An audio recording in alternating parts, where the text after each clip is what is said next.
जोहार दर्शकों, आज के स्वास्थ्य चर्चा कार्यक्रम में आप सभी का बहुत बहुत स्वागत है। इस चर्चा के उद्देश्य है न कि केवल जानकारी देना, बल्कि चर्चा का उद्देश्य है कि लोगों तक जागरूकता भी पहुंचे। आज का हमारा चर्चा का विषय है वायरल फीवर, जिस विषय पर हमारे साथ एक नामी यूनानी चिकित्सक मौजूद है। डॉक्टर ओसामा, आपका स्टूडियो में बहुत बहुत स्वागत है। धन्यवाद। पूरे राज्य के लिए फिलहाल वाकई में चिंता का ये बात हो गई है, वायरल फीवर किस तरह से तेजी से फैलता चला जा रहा है पूरे राज्य में। वायरल फीवर बात करूं तो आजकल हर एक पेरेंट, माँ पिता, हर एक बच्चे के लिए चिंता का विषय बन गया है। कैसे ये फैलाव देखा जा रहा है और दर साल काफ़ी ज़्यादा इसमें बदलाव और बुखार का जो पैटर्न है उसमें बदलाव आया है। इस पर अगर लोगों तक जानकारी जाए, लोगों तक बात पहुंचे, तो आप क्या बता पाएंगे जो बहुत ज़रूरी है इस बार नोट किया जा सके? सभी दर्शकों को सबसे पहले मैं जोहार कहता हूँ, आदाब। देखिए, वायरल फीवर एक्चुअली क्या है कि वायरस की वजह से होता है जो भी है। हम लोग यूनाइटेड टर्म में इसको पहले बहुत ज़माने मतलब ओल्ड टाइम से इसको मतलब वबाई बुखार या जैसे कि वबा की तरह से एपिडेमिक फीवर के टाइम के जैसे होता है कि सडनली पूरे सोसाइटी में स्प्रेड आउट हो जाता है, तो इस वजह से इसको वबाई बुखार भी बोलते हैं, वायरल फीवर या मौसमी बुखार। ये मौसम का जब क्लाइमेट चेंज होता है उस टाइम में आमतौर से वायरस जब होता है। बैक्टीरियल फीवर से थोड़ा सा डिफरेंट ये होता है, क्योंकि इसके अंदर जब भी वायरल फीवर होता है तो एलोपैथ में जैसे बहुत सारे वो तो हम लोग तो अपने यूनानीपैथी में एंटीबायोटिक वगैरह यूज़ करने के उस तरह, सिर्फ हम लोग ये देते हैं दाफे ताफुन दवाएं जो होती हैं उनको बोलते हैं, उस तरह की दवाएं जो हम यूनानी में यूज़ कराते हैं। जो वायरस होता है एक्चुअली क्या है, आपने से कहा था कि उसका पैटर्न चेंज हो रहा है। कभी जो है एक तो चीज़ है कि ये कम्युनिकेबल डिजीज़ में आती है। वायरल फीवर जो होता है एक दूसरे को फैलता है, जैसे कि अगर किसी एक फैमिली में किसी एक मेंबर को है तो अगर पूरी फैमिली को इन्वॉल्व कर सकता है। मतलब सिर्फ उसको हो सकता है कि किसी को ना हो, इस कंडीशन में कि उसकी इम्यूनिटी बहुत स्ट्रांग हो, क़ुव्वत मुदाफ़ियत उसकी बहुत मजबूत हो, जो है रोग प्रतिरोधक क्षमता अगर किसी की बहुत अच्छी हो तो उसको नहीं होगा। लेकिन अगर नॉर्मल कंडीशन में जिसकी मतलब इम्यूनिटी सबकी है अपनी, लेकिन किसी की कम है, किसी की ज़्यादा, पर्सन टू पर्सन वेरी करता है। थोड़ा सा पहले अगर हम लोग जाएं, वायरल फीवर अगर होता तो लोग 3 दिन 4 दिन के लिए सोच समझ के अपने छुट्टी ले लेते थे काम से, दफ्तर से। लेकिन अभी जो पैटर्न देखा जा रहा है, कम से कम 10 दिन 8 दिन 9 दिन लोग ग्रसित है इससे। तो ये जो बदलाव देख पा रहे हैं वो किस तरीके का पैटर्न बीच में आया है, ये थोड़ी सी अगर जानकारी दे कि जहाँ 3 दिन होता था अब 10 दिन तक खींचा चला जा रहा है। और सबसे ज़्यादा चपेट में छोटे बच्चे, अगर सरकारी अस्पताल में देखें तो देखिए, वायरस के अंदर क्या है ना, वो अपने आप को चेंज करता है, जिसको जो है साइंटिफिक टर्म बोलते हैं म्यूटेशन। अपने अंदर उसके अंदर चेंजेस होते रहते हैं। अच्छा, उस म्यूटेशन में अभी आपने जैसे कोरोना वायरस भी कुछ दिनों पहले सुना होगा, कोरोना वायरस बहुत ज़्यादा वो अपने आप को चेंज कर रहा है, उसके अंदर म्यूटेशन हो रहा है। और फिर इससे जो नया वेरिएंट आया वो उससे ज़्यादा खतरनाक है। एक नया वेरिएंट आया वो कुछ भी खतरनाक नहीं है। ये होता है ना। इसी तरीके से जो वायरल फीवर का वो भी एक वायरल डिजीज़ है, वायरस ही है वो भी। डिफरेंट टाइप के जो फ्लू वायरस होते हैं, सीजनल वायरस हैं जो एक्टिव हो जाते हैं, जिसकी वजह से होता है। अब ये क्या है कि आपने बहुत सारी आपकी इम्यूनिटी के अकॉर्डिंग जो है वायरस अपने आप को चेंज कर रहा है, ठीक है। उस कंडीशन में क्या हुआ कि कभी ऐसा वायरस का म्यूटेशन हुआ जो आपकी इम्यूनिटी उससे ज़्यादा स्ट्रॉन्ग हुई, तो 1-2 दिन में वायरल फीवर सबसाइड कर जाएगा, ठीक हो जाएगा। अगर मान लीजिए कभी वायरस का म्यूटेशन इस तरीके से हुआ कि वो बहुत ज़्यादा स्ट्रॉन्ग है या आपके बॉडी के लिए वो लीथल ज़्यादा है, ख़तरनाक ज़्यादा है, तो वो थोड़ा सा लॉन्ग टाइम में, चूँकि वो वायरल डिजीज़ अपने आप जो है उसको ये बोले कि हम उसको कोई जो है एंटीवायरल मेडिसिन दे करके तो उसमें रिलीफ नहीं मिलेगा। तो आपकी बॉडी धीरे धीरे जो है वायरस का जो लाइफ स्पान है, जो आपके बॉडी के ऊपर इन्फेक्शन के बाद में वो कंप्लीट करने के बाद, तो अगर किसी की म्यूटेशन के बाद में अगर लॉन्ग ड्यूरेशन के लिए ज़्यादा स्ट्रॉन्ग हुआ है जो आपके बॉडी पे जो है वो इफेक्ट करता है, तो लंबे समय तक उसकी वजह से फीवर रहता है। पैटर्न उसी की वजह से होता है। कभी ऐसा भी हो सकता है कि मान लीजिए 10 दिन का हो रहा है, अब एक ही दिन में वायरल फीवर, एक दिन आया 10 दिन से नहीं हुआ, मतलब 2 दिन 3 दिन में ही सबसाइड, तो वो पैटर्न चेंज हो सकता है वायरल फीवर में। अब लोग जो है वो 2 भाग में बट गए। एक जो साइड इफेक्ट्स के बारे में सोचकर डर कर दवाई छूते नहीं हैं, दूसरे जो बिना प्रिस्क्रिप्शन के लगातार दवाइयाँ गूगल के माध्यम से पढ़कर या अपने हिसाब से लेते हैं। अब ऐसे में यूनानी चिकित्सा जो है वो लोगों के लिए काफी ज्यादा एक मतलब कारगर साबित हो सकता है। तो इसके बारे में क्या साझा करेंगे, लोगों को क्या जानना चाहिए यूनानी? देखिए, एक सबसे पहली बात तो मैं ये बोल दूं कि जो भी वायरल फीवर होता है उसमें जैसे क्या होता है, जितने भी मार्केट में जो मैं सबको जो अच्छे डॉक्टर हैं उनकी बात नहीं कर रहा हूँ, जो कोई एक टाइप के डॉक्टर हैं वो क्या करते हैं कि उनको धड़ल्ले से जो है कोई भी एंटीबायोटिक एंटीवायरल दे दिया। एंटीबायोटिक का बहुत ज़्यादा चलन है, तो वो बिल्कुल नहीं देना चाहिए। जब भी वायरल फीवर हो तुरंत एंटीबायोटिक उनको नहीं देना चाहिए। वायरल फीवर में आप जो उसका सिम्टोमेटिक रिलीफ, जैसे अगर फीवर हो रहा है तो फीवर के लिए आप जो दवाएं हैं वो दीजिए, चाहे तो आप हर्बल में से, यूनानी से, आयुर्वेद से, अपना एलोपैथ का जो प्रैक्टिस करते हैं वो उसका दें। इसी तरीके से अगर उनको बॉडी पेन हो रहा है तो उसके अकॉर्डिंग जो है दे। हम लोग यूनानी में क्या है कि जो दवाएं देते हैं वो दाफे ताफुन होती है, मतलब वो साइड इफेक्ट मैं बोलता हूँ कि जो हर्बल बहुत नहीं, तो मैं नहीं करता हूँ, जैसे कोई बिल्कुल मिनिमम इफेक्ट होता है उसका साइड इफेक्ट का मतलब। और उसी तरीके से आपकी जो इम्यूनिटी को स्ट्रॉन्ग करके जो है बीमारी को ठीक करते हैं, क्योंकि वायरल फीवर में हमारी इम्यूनिटी का बहुत ज़्यादा रोल है। जितनी ज़्यादा इम्यूनिटी हो, मैंने बोला भी अभी शुरू में आपसे कि अगर बहुत अच्छी इम्यूनिटी हो तो हो सकता है वायरल फीवर जो है या वायरस जो आपको इफेक्ट ही नहीं पहुंचा पाए, मतलब वो अटैक करेगा लेकिन आपकी इम्यूनिटी उसके ऊपर जो है ओवरकम करके आपको जो है हाँ बिल्कुल, तो उसको जो है नहीं होने देगा।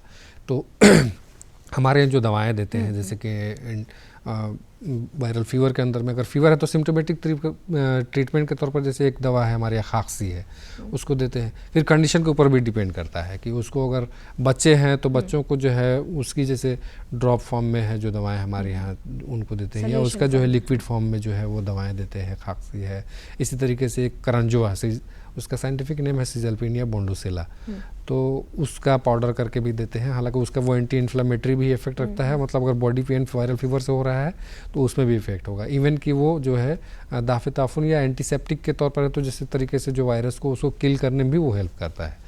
तो उस तरीके से दवाएं, फिर बॉडी बहुत ज़्यादा वीक होती है तो कह सकते हैं कि इसका साइड इफेक्ट्स नहीं है, बिल्कुल बिल्कुल नहीं। बिल्कुल बहुत मिनिमम है। मैं 100% तो नहीं कहूँगा कि आप जैसे मान लीजिए सब्जी में ही बहुत से लोगों को जो है अरवी की सब्जी खाते हैं, तो अरवी से बहुत से लोगों को इचिंग होने लगती है, तो उसका एक साइड इफेक्ट है। तो उस तरीके से किसी पर्सन टू पर्सन किसी एक पर्टिकुलर मेडिसिन से कुछ बहुत हो सकता है, लेकिन उसका बॉडी को बहुत ज़्यादा हार्ड नहीं करेगा वो।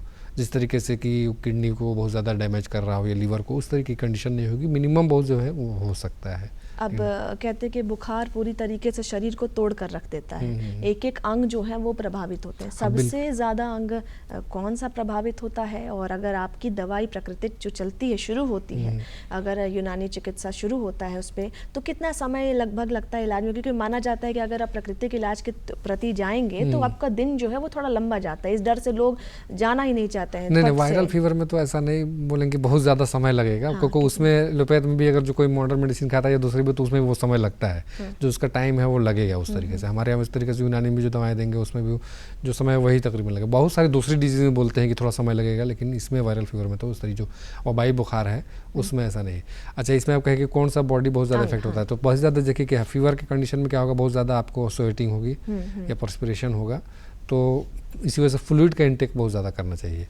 और हमारे यहाँ उसके लिए माउस शहीर एक दवा है, वो फ्लूइड ही, इसमें बार्ली वाटर उसको आप बोल सकते हैं। अच्छा। जौ का ही उससे बनाया जाता है, जौ का उसे लिक्विड फॉर्म में, तो उसको देने से क्या है कि वो एक तो जो कमज़ोरी आप बोल रहे हैं वो कमज़ोरी उसमें नहीं लगती है, और फ्लूइड को मेंटेन करता है वो। इसी तरीके से शिकंजीबी देते हैं, वो एक्चुअली जो है बॉडी को ठंडा करने के लिए, फीवर को जो है सिम्टोमेटिक रिलीफ के लिए शिकंजीबी एक मेडिसिन है यूनानी में, उसको देते हैं। तो सिम्टोमेटिक रिलीफ आपका फीवर में करेगा, और उसको जो है आपको फ्लूइड को भी मेंटेन करेगा। आपको बॉडी से जो फ्लूइड को जो है जो लॉस हो रहा है फीवर की वजह से, चूँकि बॉडी आपका सिर्फ इवन नहीं कि पर्सपिरेशन के, आप जो सांस लेते हैं उससे भी इवापोरेट होकर के आपका लंग्स के थ्रू भी पानी की कमी होती है। फीवर में एक बहुत ज़्यादा ध्यान रखना कि पानी की कमी नहीं होनी चाहिए, वरना फिर दूसरी चीज़ें भी डेवलप हो सकती हैं। वह तो इफेक्ट दूसरा ऑर्गन जैसे किडनी पे इफेक्ट पड़ सकता है बहुत ज़्यादा, अगर पानी की कमी होती है। बोलते 24 आवर में कम से कम जो है 2 से 2.5 लीटर एक नॉर्मल एडल्ट को पानी पीना चाहिए। फीवर कंडीशन में क्या है कि आपको ज़्यादा आपका इवेपोरेशन होगा बॉडी से, ज़्यादा है स्वेटिंग के ज़रिए, जो लंग्स के ज़रिए ज़्यादा जो है फ्लूइड लॉस हो रहा है, तो मेंटेन करना होगा। लॉस ऑफ एपेटाइट अगर होता है तो उसके बैलेंस में हम लोग फ्लूइड बनाए रहे शरीर में ना। नहीं, लॉस ऑफ एपेटाइट के लिए नहीं बोल रहे। लॉस ऑफ एपेटाइट तो हो गया भूख की कमी। हाँ। जो आपका लॉस जो है फ्लूइड का लॉस जो हो रहा है उसके, हाँ, उसको कैसे रिकवर किया जा सके? लॉस ऑफ एपेटाइट ऐसे हर कंडीशन में, हर किसी को वायरल में भी जरूरी नहीं, लेकिन ऐसे भी नॉर्मल फीवर में तो आपकी का थोड़ा सा टेस्ट जो है वो बदल जाता है, तो खाने पीने की उतनी इच्छा वाकई फीवर में नहीं रहती। लेकिन जब फीवर जैसे आप मान लीजिए दिया कोई मेडिसिन, जैसे हमारे यहाँ अगर हब्बे करंजवा दिया है या कुर्सी काफूरी जो फीवर में देते हैं, तो अगर इस तरह की दे तो फीवर तो तुरंत आपको सबसाइड होगा, तो थोड़ी देर तक आपको ठीक लगेगा। फिर जैसे उस दवा की जैसे इफेक्ट कम होगा, तो फिर फीवर जो है आपको वायरल फीवर में 3-4 दिन 5 दिन जो भी उसका पैटर्न है उसके अकॉर्डिंग, तो आपको फिर उस टाइम में ठीक लगेगा, आप खाना पीना खा सकते हैं। तो खाने पीने में मैं तो ये बोलता हूँ कि बहुत ज़्यादा जो हमारे यहाँ जो क्लासिकल टेक्स्ट में भी लिखा हुआ है कि हेवी डाइट, जब भी आप बॉडी चूँकि फीवर है तो कमज़ोर होती है हमारा जो है जिस्म, तो उसमें जो है हेवी डाइट नहीं लेना है। लाइट फूड लीजिए, दूध हजम बोलते हैं, जो इजीली डाइजेस्टिव हो, है ना, तो इजीली डाइजेस्टिव और एनर्जेटिक हो, जो एनर्जी भी आपको दे, और ख़ास करके ऐसे जो जिसके अंदर माइक्रो न्यूट्रिएंट्स मौजूद हो, मतलब जो भी बोलते हैं कि जो ग़िज़ा से भरपूर हो। तो अब क्योंकि डाइट के बारे में बात कर रहे हैं तो आजकल का यूथ का जो डाइट है वो सबसे ज़्यादा प्रभावित हुआ है, और सबसे ज़्यादा अगर वायरल फीवर की चपेट में भी आए हैं तो वो केवल यंगस्टर्स हैं, और वो ज़्यादा हैं, और अडल्ट जो हैं वो कम हैं। तो इस पर अगर फूड का खाने का कुछ डाइट आप बोले तो जैसे फास्ट फूड जो है वो बहुत ज़्यादा चलन में, जैसे आपने यंगस्टर की बात की, तो जैसे फास्ट फूड तो मैं कभी भी मैं किसी पेशेंट को भी नहीं एडवाइस करता हूँ कि आप उसको यूज़ करें। अपनी फैमिली में बहुत ज़्यादा रेस्ट्रिक्शन रखता हूँ, लेकिन बच्चों की ज़िद के आगे कहीं कहीं हार जाना पड़ता है पेरेंट्स को। तो कभी कभार जैसे अगर महीने 2 महीने में एक आध बार अगर फास्ट फूड ले लिया, लेकिन वो आदत चलन में होता है, कुछ लोग सिर्फ नाश्ता भी कर रहे हैं तो उस तरीके के फास्ट फूड से कर रहे हैं, डिनर भी कर रहे हैं, तो वो उससे बहुत सारे और दूसरे साइड इफेक्ट भी है। सिर्फ इसलिए नहीं कि आपकी इम्यूनिटी को इफेक्ट करता है या आपको बॉडी के लिहाज से भी, जैसे कि ओबेसिटी उससे हो सकती है फास्ट फूड से, फिर ओबेसिटी के अदर दूसरे कॉम्प्लिकेशन हो सकते हैं, उसके अलग जो है डाइजेस्टिव प्रॉब्लम हो सकता है, फिर मतलब डिफरेंट बीमारियां फिर आपको धीरे धीरे पकड़नी शुरू करेंगे। तो इसलिए फास्ट फूड पे अवॉइड कीजिए। खाने पीने में मैं तो बोलता हूँ कि फ्रूट्स है, वेजिटेबल्स है, इन पे ज़्यादा फोकस कीजिए, फ्रूट्स और वेजिटेबल पे। सीजनल फ्रूट्स ज़रूर खाएं, ड्राई फ्रूट भी कुछ बहुत यूज़ करें जो है नीड के अकॉर्डिंग, और बच्चों को भी इस तरीके की चीज़ें दें, उससे इम्यूनिटी भी स्ट्रॉन्ग करती है। और हरी सब्जियाँ बिल्कुल सीजनल जो है, हरी और पत्तेदार सब्जियाँ, तो वो उस पर ज़्यादा फोकस कीजिए। तो उससे जो है आपकी इवन कि लोग पत्तेदार सब्जियाँ जो स्किन के लिए भी बेनिफिशियल होता है, स्किन में शाइनिंग रहेगी आपकी, जो है स्किन का टेक्सचर अच्छा रहेगा, उसके अंदर स्मूथनेस रहेगी, इस तरीके की चीज़ें, तो वो सारी चीज़ें यूज़ कराना। अब बीमारी है तो इलाज तो होगा ही, चिकित्सा भी जारी रहेगा। अब ऐसे में आयुर्वेदा को और यूनानी को, दोनों को लोग एक ही में भापते हैं। अभी अंतर है, समानता है, कितने दोनों में कितने डिफरेंसेस है, ये थोड़ा सा बताएं कि अगर हम लोग को यूनानी इलाज करना है तो वो आयुर्वेदा से किस तरीके से अलग है, और दोनों में समानताएं भी क्या क्या आता है। देखिए, ये अगर यूनानी पैथी की बात करेंगे तो ये और आयुर्वेद में अगर 90% जड़ी बूटियाँ, जो हर्ब्स आप देखेंगे तो वो सिमिलर्स हैं। बस जो उसकी पैथी में आप डिफरेंस देखेंगे तो वो जो कि डिजीज़ को डायग्नोसिस करने का, कि हम किसको, जैसे यूनानी कंसेप्ट के अकॉर्डिंग जो होता है कि टेम्परामेंट के अकॉर्डिंग जो है ट्रीटमेंट करते हैं। बट पर्सन, अब फीवर भी है तो हर फीवर के पेशेंट को ऐसा नहीं कि उसको शरबत खांसी या कुर्से खांसी दे दिया या कुर्से काफूरी दे दिया, बरनजासिब जो फीवर में हम देते हैं, तो हर किसी को ऐसा नहीं कि एक ही दवा को दे देंगे। पर्सन टू पर्सन, फीवर में ही आ रहा है, आप भी आ रहे हैं, मैं मतलब कोई और तीसरा शख्स है, तो अलग अलग पर्सन टू पर्सन, जैसे उसका टेम्परामेंट हम देखते हैं, उसका बॉडी का स्ट्रक्चर, जैसे अभी मैंने कहा कि कोई ओबेज पर्सन है तो उसके लिए अलग मेडिसिन देंगे। इसी तरीके से कोई थिन है और मान लीजिए कोई इसी के लगता है कि नहीं थिन भी है, जिसका टेम्परामेंट थोड़ा सा हाई टेम्पर का है, तो उसको हम अलग मेडिसिन देंगे। तो टेम्परामेंट के अकॉर्डिंग हम उसको मेडिसिन देते हैं, जो उसके जो है मेडिसिन का भी टेम्परामेंट होता है, उसका भी अपना एक मिजाज होता है। तो दोनों के मिजाज को हम देखते हुए उसके फीवर, लेकिन आयुर्वेद का अलग है उसका कंसेप्ट, तो उसका मैं डिटेल उतना नहीं बता पाऊंगा, लेकिन उसमें त्रिदोष बोलते हैं, एक त्रिदोषा होता है, और उसका कंसेप्ट है कि वात पित्त कफ का है, हमारे यहाँ जो है बलगम का है और टेम्परामेंट का है उसमें, तो थोड़ा सा डिफरेंस है। बाकी मेडिसिन हर्ब्स में उनका, अब उनकी जो बेसिक कंसेप्ट है उसके अकॉर्डिंग आयुर्वेद में देते हैं, हमारे यहाँ कुछ बेसिक कंसेप्ट थोड़ा सा डिफरेंट, हर्ब्स 90% हर्ब्स सिमिलर ही होती है। अच्छा, क्या हर एज ग्रुप पे उतना ही कारीगर है? सारे हर्ब्स, जड़ी बूटी, जितना भी इलाज है यूनानी में, सारे एज ग्रुप में, बच्चों से लेकर अगर बुजुर्ग तक की बात करें, तो इलाज पूरी तरीके से कारीगर है लोगों पर? देखिए, हर बीमारी के लिए तो नहीं बोलेंगे, लेकिन बहुत सारी बीमारियों के लिए बिल्कुल सटीक इलाज होता है। और दूसरी चीज़, हर एज ग्रुप के लिए कारगर है बोलेंगे तो ऐसा नहीं कि कारगर बिल्कुल है हर ग्रुप के, लेकिन उसके लिए अलग अलग आपको पहले तो आइडेंटिफाई करना होगा बच्चे का टेम्परामेंट क्या है, बच्चे की कैपेसिटी की। हमारे यहाँ में ये भी है, देखिए फर्स्ट ग्रुप दवाओं का जो है ना 4 कैटेगरी में डिवाइड किया गया है, जिसमें जो है ना फर्स्ट ग्रेड जो बोलते हैं कि दर्जा अव्वल की दवा है, दर्जा 2 की, दर्जा सोम की, दर्जा 4 की, और जो 3rd डिग्री और 4th डिग्री की जो मेडिसिन होती है, मतलब वो या तो टेम्परामेंट में जो होगी तो वो बहुत ज़्यादा हार या हॉट टेम्परामेंट की होगी, या कोल्ड होगी तो बहुत ज़्यादा कोल्ड होगी, ड्राइनेस होगी तो बहुत ज़्यादा ड्राइनेस होगी, तो उसको सीवियर कंडीशन में हम लोग यूज़ कराते हैं। अब वो उस तरीके से जो दर्जा 3 या दर्जा 4 की दवा होगी, यानी 3rd क्लास की और 4th क्लास की जो क्लासिफिकेशन में है, जो हाई, तो उसको हम बच्चों को या बहुत ज़्यादा एल्डरली पेशेंट को नहीं देंगे। सटीक इलाज होगा लेकिन उसको उसके अकॉर्डिंग देंगे टेम्परामेंट, तो उसको फिर मुतदिल दवा देंगे हम एक, या तो फिर फर्स्ट पहले दर्जे की दवा देंगे बच्चों को या एल्डरली में। इसी तरीके से यंगस्टर जो है उसको उसका जो मेडिसिन का टेम्परामेंट है उसको बियर कर सकते हैं, उसको बर्दाश्त कर सकते हैं। तो उसके अकॉर्डिंग उसको जो है थर्ड क्लास की भी कंडीशन अगर उसको सीवियर है तो हम उसको दे सकते हैं थर्ड क्लास तक। बच्चों में हम सेकंड से ज़्यादा थर्ड क्लास पे या फोर्थ क्लास पे नहीं जाते हैं, या एल्डरली पेशेंट में तो मेडिसिन हम अलग अलग ग्रेड के हिसाब से बिल्कुल, जो बिल्कुल दवाई अलग है है, वो हाँ, बिल्कुल बिल्कुल। अलग से क्लासिफाइड है। हाँ क्लासिफाइड अब जितनी आप जानकारी यूनानी के बारे में बता रहे हैं उतना शायद लोगों तक अब तक थी नहीं, लेकिन अब पहुंच जाएगी। जी बिल्कुल। और अब इससे के बारे में ये भी जाना चाहे कि प्रकृति की बात आती है तो पूरा का पूरा झारखंड जो है प्रकृति के गोद में बसा हुआ है। झारखंड मतलब प्रकृति, तो इसका कितना सदुपयोग हो पा रहा है? जैसे कि हमने देखा है कि अलग अलग राज्य में यूनानी चिकित्सा के नाम पर युवाओं को शिक्षा दी जा रही है, कॉलेजेस खोले गए हैं, यूनिवर्सिटी खोली गई है, बच्चों में इनबिल्ड किया जा रहा है कि किस तरीके से इसकी पढ़ाई भी होती है और आप प्रोफेशनल बन सकते हैं इसमें आगे चलकर। झारखंड में इसकी सेवा कितनी गति पर है? यहाँ पर क्या युवा में लोगों को बताया जा रहा है, ये ट्रेनिंग दी जा रही है? यहाँ पर आगे कैसा फ्यूचर दिख रहा है यूनानी चिकित्सा का हमारे राज्य में?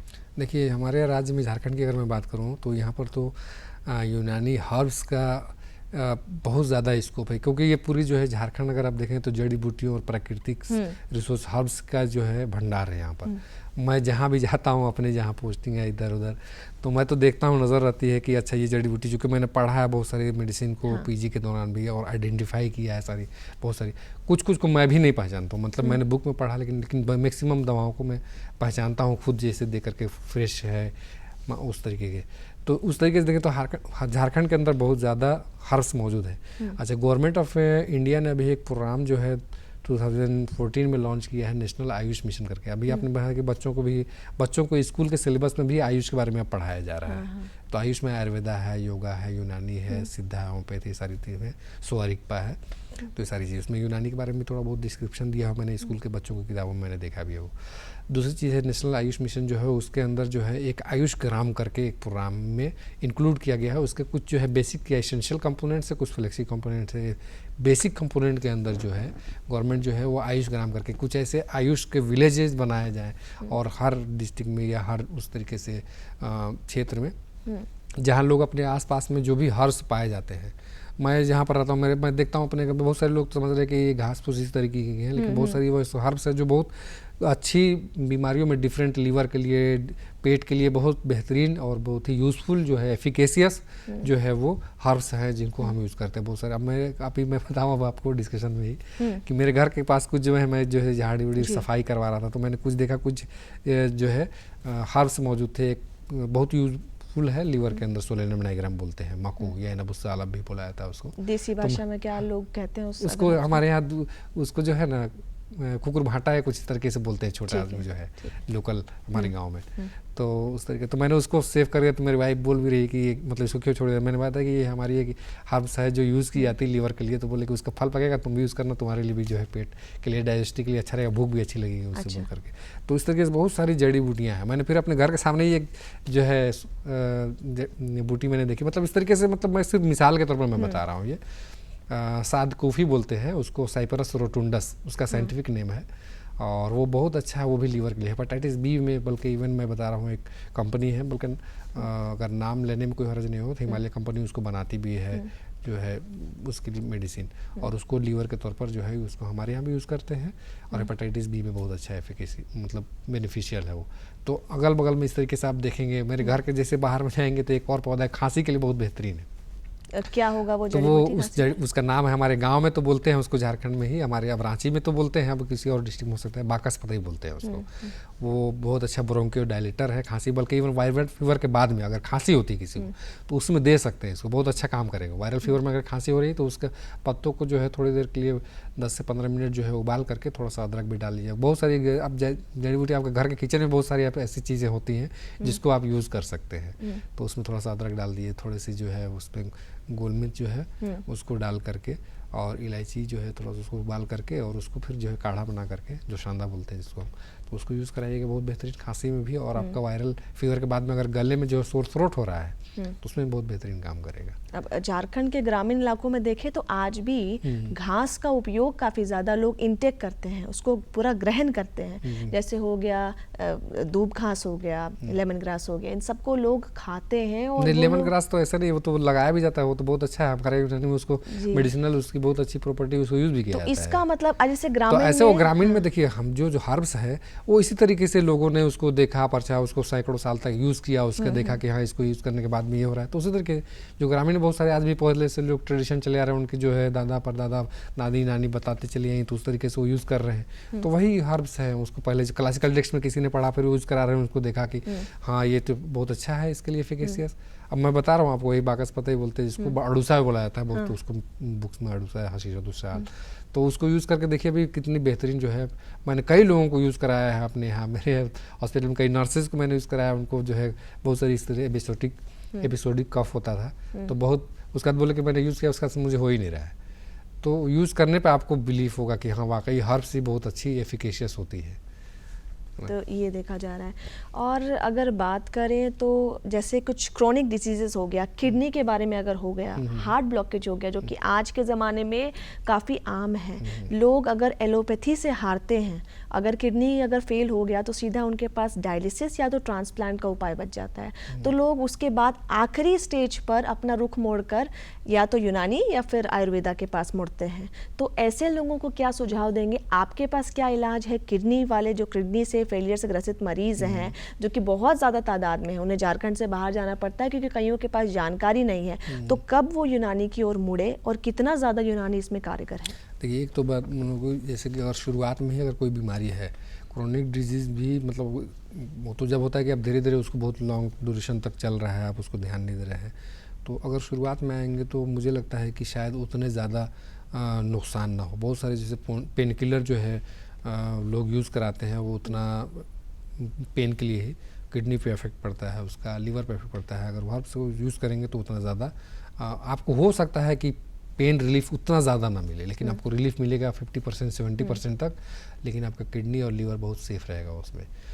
तो अगर इस तरह की कंडीशन होती है तो बिल्कुल किडनी फेलियर हो गया है तो फिर हम भी उसमें कुछ नहीं कर पाते। ऐसा नहीं कि हम बोले कि हम उसको ठीक कर दें, लेकिन अगर शुरुआती स्टेज में हो 50% तक भी अगर उसके अंदर है तो बहुत सारे हर्ब्स हम उसको यूज़ कराएंगे जिससे बहुत ज़्यादा फायदा। जैसे हमारे यूनानी में शरबत बजूरी मोतदिल है, एक मनादिकुल बजूरी है, हब्बे काकनज है, मतलब ये अलग अलग मेडिसिन है, कंपाउंड फॉर्मुलेशन है, तो उनको यूज़ कराते हैं। एक्चुअली क्या है, वो ज़्यादातर जो है उसमें से जो किडनी अफेक्टेड है डायरेटिक्स दिलाते हैं। किडनी क्या है, एक तरह की छलनी है समझ लीजिए, हमारी बॉडी के जो भी ब्लड में इम्प्योरिटीज़ है उसको फिल्टर आउट करके बाहर निकाल रहा है, और जो भी जो हमारी एसेंशियल चीज़ें हैं उसको रिटेन कर लेता है, वो रीअब्जॉर्ब करके बॉडी में ही उसको रखता है। अगर वो फिल्टर भी हो रहा है तो उसको रीअब्जॉर्ब कर लेता है। तो हम देते हैं जो डायरेटिक्स टाइप के, जो हमारी मैंने नाम भी जो लिया है, तो इनको देते हैं तो क्या होगा कि वो पेशाब ज़्यादा आएगा उससे, और फिल्ट्रेशन रेट जो है थोड़ा सा बढ़ जाएगा। तो किडनी की जो किडनी फेल क्या मतलब फिल्ट्रेशन रेट उसका कम हो गया, तो उसमें बहुत ज़्यादा अच्छा इम्पैक्ट पड़ता है और इम्प्रूवमेंट होता है। इसी तरीके से हार्ट की अगर बात की तो हार्ट ब्लॉकेज बिल्कुल अगर हो गया तो हम तो अब उसमें मुश्किल है कि उसके फिर जो है सर्जिकल कंडीशन हो सकता है, उसको करना पड़े जो है जो कार्डियोलॉजिस्ट के पास। लेकिन अगर इनिशियल स्टेज में तो हम बहुत सारी ऐसी मेडिसिन देते हैं या ऐसी चीज़ें उनको एडवाइस करते हैं, इवन कि हमारे यहाँ जो रियाजत है एक्सरसाइज, तो उसके लिए भी हम जो है उसको बोलेंगे इनिशियल स्टेज में। और जो मेडिसिन देते हैं जो कि कोलेस्ट्रॉल को जो बॉडी के अंदर है उसको कम करता है, और इवन की जो रिसर्च स्टडीज़ भी है जो हर्ब्स के बारे में, जैसे हमारे एक लुक मकसूल एक दवा है जो यूज़ कर, बल्कि मैं ये भी बता दूँ कि लुक जो है पूरे वर्ल्ड में उसका वाहिद इंस्टीट्यूशन रांची के अंदर है, झारखंड में अपने। अच्छा। जो है आपका नामकोम में ये है, नेशनल रेजिन कम करके कुछ है उसका, तो उसी लुक यानी कि लाह यहाँ बोलते हैं हम लोग, तो उसी से वो मेडिसिन बनाई जाती है और वो कोलेस्ट्रॉल को कम करता है। इवन कि जब मैं कॉलेज में पीजी कर रहा था तो एक हमारी सीनियर थी, उन्होंने इसके ऊपर स्टडी की जो है, उसमें ये भी देखा, मतलब वो माउस के अंदर माइस में उन्होंने स्टडी किया, तो उसमें ये देखा कि वो जो है एंटी फर्टिलिटी मतलब जो है बर्थ कंट्रोल करने के लिए भी उसको मतलब उसको यूज़ किया जा सकता है। उन्होंने स्टडी भी की, लेकिन उसके ऊपर फर्दर स्टडी नहीं हुई, उन्होंने सिर्फ 3 साल के पीजी के टाइम में अपना स्टडी किया, तो चूहों में तो ये देखा कि जो है वो आपका जो है बर्थ कंट्रोल के लिए है। तो जैसे बर्थ कंट्रोल पिल्स वगैरह बना रहे तो उसमें भी उसको यूज़ कर सकते हैं बनाने के, और फर्दर स्टडी की ज़रूरत है लेकिन अभी उसमें। लेकिन ये है कि मैंने कोलेस्ट्रॉल पे मैं बात कर रहा था एक्चुअली, तो कोलेस्ट्रॉल कम करने के लिए उसको यूज़ करते हैं। इसी तरीके से लहसुन जो है आपके घर में हर घर में है, और ये हमारे यहाँ उसके लिए जो है माजून सी अलवीक़ा एक है जो लहसुन सी बनाया जाता है कोलेस्ट्रॉल को कम करने के लिए। तो इस तरीके से हार्ट ब्लॉकेज वगैरह, हार्ट ब्लॉकेज क्या है एक्चुअली, क्या है हमारी जो आर्टरीज़ हैं हार्ट की, कोरोनरी आर्टरी, उसके अंदर धीरे धीरे एक फैट की लेयर जमती चली जाती है और वो जो ब्लड सप्लाई है वो धीरे धीरे नैरो होकर के ब्लॉकेज हो सकता है, या बहुत ज़्यादा नैरो हो जाएगा 60% 80% तक, 90% उसके बाद अगर होगा तो फिर तो ब्लॉकेज कंप्लीट होगा तो फिर ऑपरेशन ही, या फिर हो सकता है डेथ भी हो जाए। तो वो इनिशियल स्टेज में हम इस तरह कीजिए, कोलेस्ट्रॉल कम हो, एक्सरसाइज भी करते रहे, तो वो उसको हम लोग उस हिसाब से उसको बताते हैं ताकि ये कंडीशन डेवलप ना हो आपको। अब इलाज आता है तो सबसे ज़्यादा लोग डर जाते हैं कि कहीं ऑपरेशन तक तो बात नहीं पहुंचेगी, कभी इसलिए डर से लोग घर पे ही बैठे रह जाते हैं, डॉक्टर तक पहुंचते नहीं हैं। और अब यूनानी चिकित्सा जो है इसमें क्या गंभीर बीमारी हो चाहे नॉर्मल बीमारी से लोग ग्रसित आते हैं तो क्या ऑपरेशन कहीं भी स्केड्यूल में होता है, सुझाव दिया जाता है कि आप लोग भी ऑपरेशन के माध्यम से इलाज चुनते हैं?